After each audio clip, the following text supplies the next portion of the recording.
Coco, a young man, was unlike anyone else in the village. He was quiet, mysterious, and rarely seen with other people. His friends were not boys or girls, men or women.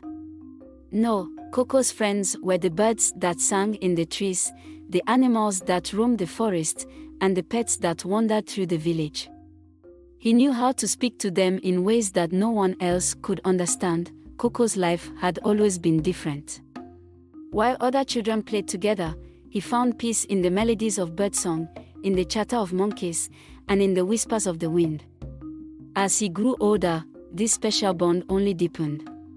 Coco would spend hours in the forest, sitting quietly and listening to the stories told by nature itself. It was as though the forest had adopted him as one of its own. One fateful day, as Coco wandered deeper into the forest than he ever had before, he heard a song so beautiful that it seemed to be calling him.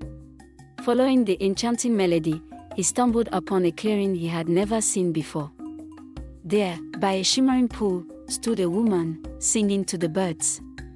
Her voice was as pure as the morning dew, and the birds gathered around her as if they were old friends. Coco was spellbound, unable to move or speak.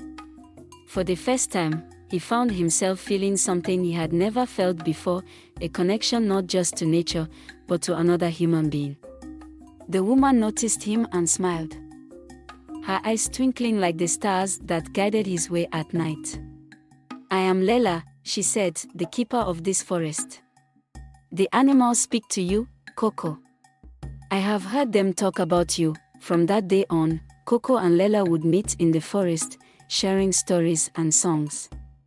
They taught each other the secrets of nature and found that their bond grew stronger with every visit. Lela showed Coco the hidden paths of the forest and shared the ancient wisdom of the animals. In return, Coco taught Lela to listen to the heartbeats of the earth and to understand the language of the winds. Their love blossomed like the wildflowers that grew along the forest floor.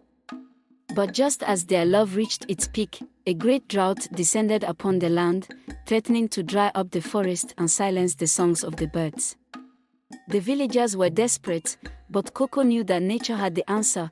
He and Lela sought the help of the oldest and wisest of the forest creatures, a giant baobab tree, believed to hold the spirit of the forest itself.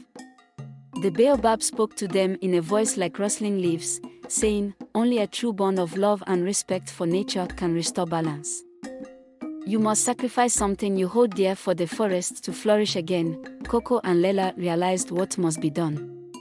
They offered their love to the spirit of the baobab, vowing to continue protecting the forest even if they had to be apart. With their sacrifice, the rains returned, bringing life back to the land. As the first drops fell, Coco and Lela embraced one last time, knowing that their love had saved not just each other, but the entire forest. Though Coco could no longer see Lela as before, he could still feel her presence in the wind, hear her voice in the songs of the birds, and sense her spirit in the whispering trees. From that day on, Coco continued to speak to the animals and listen to the forest, knowing that the love he had found would always be a part of him. And so, the man who never had friends among people became the guardian of the forest, a protector of life, and the keeper of a love story whispered through the leaves.